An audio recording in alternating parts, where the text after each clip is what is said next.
পাকিস্তানি বাহিনীর মতো আগে তারা কাপড় চেক করত, এখন ফোন চেক করে। এই সরকারকে আর ক্ষমতায় থাকতে দেওয়া যায় না। এই সরকার জনগণের ন্যূনতম যে মর্যাদা সেইটা কেড়ে নিয়েছে। 16.5 লক্ষ কোটি টাকা তিনি ঋণ করেছেন।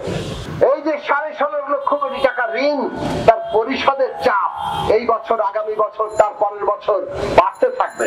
ইতিমধ্যে আমাদের রিজার্ভের কি অবস্থা আপনারা জানেন। কাজে এনারা যেভাবে লুটপাট চালাচ্ছেন এবং যেভাবে এই যে কতিপয়ের লোকের পকেট ভরে দেশে ক্ষমতা চিরস্থায়ী রাখতে চাইছেন, তাতে বাংলাদেশ ক্রমে ক্রমে দেউলিয়াত্বের দিকে অগ্রসর হচ্ছে, চরম একটা অর্থনৈতিক সংকটের দিকে অগ্রসর হচ্ছে। আর এর সমস্ত বোঝা দায় কে নেবে? আমাদের ঘরে চাপবে, জনগণের ঘরে চাপবে। বাংলাদেশের মানুষ বাজারে গিয়ে মরিচের দাম 1200 টাকা, আদার দাম 300 টাকা, চালের দাম 90 টাকা, এইভাবে তাদের সমস্ত কিছু তাদেরকে আজকে বহন করতে হবে। কাজেই এই লুটেরাদের সমস্ত লুটপাটের দায় জনগণের ঘাড়ে চাপিয়ে রেখে আর প্রশাসন দিয়ে দমন পীড়ন, গুম, খুন, মিথ্যা মামলা সবকিছু দিয়ে তারা দেশ চালাবেন, এইটা আমরা হতে দিতে পারি না।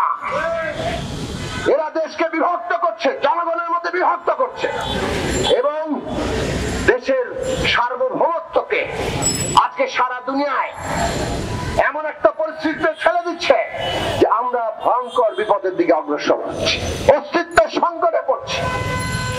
কাজেই এই সরকারকে আর ক্ষমতায় থাকতে দেওয়া যায় না। এই সরকার জনগণের ন্যূনতম যে মর্যাদা সেইটা কেড়ে নিয়েছে।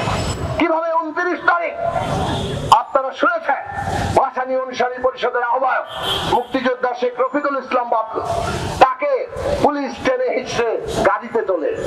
কিভাবে ডক্টর আবু ইউসুফ সেলিম, ভাসানী অনুসারী পরিষদের যুগ্ম আহ্বায়ক, তাকে টেনে হিচড়ে গাড়িতে তোলে। কিভাবে নাগরিক ঐক্যের নেতা রাজ্জাক সাজিদকে তারা গ্রেফতার করে এবং তারা কেবল খারাপ ব্যবহার করে তা না, ওই যে ফোন চেক, ব্যক্তিগত একজনের পছন্দ অপছন্দ সবকিছুর মধ্যে হস্তক্ষেপ, রাস্তায় রাস্তায় ফোন চেক, পাকিস্তানি বাহিনীর মতো আগে তারা কাপড় চেক করত, এখন ফোন চেক করে। আর পুলিশের অবস্থাটা দেখেন, 2 জন মানুষ দাঁড়িয়েছে, তাদেরকে নিয়ে গেল, তারা এখন মামলাটা দিল কি? মামলা দিল পাশে নাকি কয়েক বস্তা ককটেলের বস্তা পাওয়া গেছে, টিনের কৌটার ককটেল পাওয়া গেছে।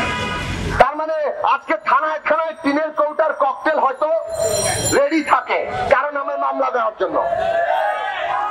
এই যেমন ওই দিন 29 তারিখে যখন বিরোধী দল বিভিন্ন জায়গায় নেমেছে, গুন্ডা লীগ আক্রমণ করেছে, ভাবেছে এই খোলা পানিতে 2-3টা বাস যদি পুরায় দেয় তাহলে পুরো বিরোধী দলের উপর চাপিয়ে দেওয়া যায়। তারা নিজেদের লোকদের দিয়ে, এখন সমস্ত সোশ্যাল মিডিয়ার মাধ্যমে মানুষ জানে, নিজেদের লোকদের দিয়ে ছাত্রলীগ এবং অন্যান্য লীগের লোকরা ওই বাসগুলোতে আগুন দিয়েছে। তারপরও আওয়ামী লীগের সাধারণ সম্পাদক কেবল নয়, খোদ প্রধানমন্ত্রী শেখ হাসিনা তিনি বললেন বিএনপি নাকি আবার মানুষ পুরানো শুরু করেছে, বাসে আগুন দেওয়া শুরু করেছে। বাসে আগুন কে দিয়েছে?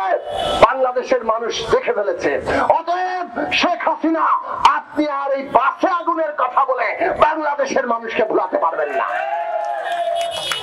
বাসে আগুন দেওয়া, গান পাউডার দিয়ে মানুষ মারা, এটা তো আপনাদের আন্দোলনে আমরা দেখেছি। অতএব এই যে বার্ন ইউনিটের নাটক, এইটা বাংলাদেশে এই সরকারকে আর করতে দেওয়া যাবে না। আমরা বাসে আগুন দেওয়ার জন্য কোনো আমাদের প্রয়োজন নাই। জনগণ সামনে নামবে, গণপ্রতিরোধ সৃষ্টি হবে এবং আপনারা যখন বাসে আগুন দিবেন তাদেরকে ধরে ধরে গণপ্রতিরোধের মুখোমুখি করা হবে।